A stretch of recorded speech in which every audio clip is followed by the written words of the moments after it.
নমস্কার বন্ধুরা, আজকে আমরা এসেছি আমাদের আড়ংঘাটার লক্ষ্মীবাবু শ্মশানে, অর্থাৎ আমাদের আড়ংঘাটার যে মহাশ্মশান সেখানে, যেটা চূর্ণী নদীর তীরে অবস্থিত। এখানে যারা এসেছো তারা জায়গাটা অবশ্যই চিনবে, আর যারা ঘুরতে আসতে চাও তারা অবশ্যই আসতে পারো এখানে। শ্মশানে এসেই আগে এই যে এখানে জল ভরতে চলে এসেছে সবাই,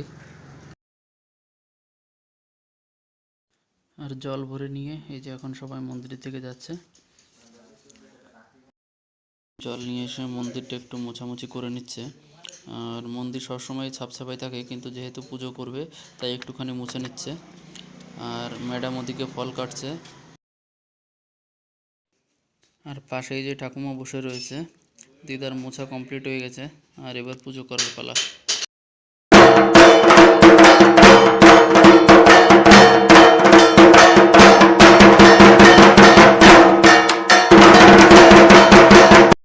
শ্মশানকালী মায়ের পুজো করে পাশের মন্দিরে বাবা ভোলানাথের পুজো করতে এসছে।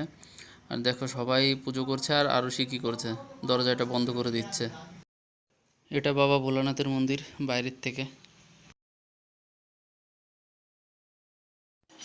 বাবা ভোলানাথের পুজো করে এবার চলে এসেছে বিপত্তারিণী মায়ের পুজো দিতে। আর এই কালী মাকে বিপত্তারিণী মা না রক্ষাকালী মা বলে, আমি সঠিক জানি না, তো যারা জানো কমেন্টে অবশ্যই জানিও।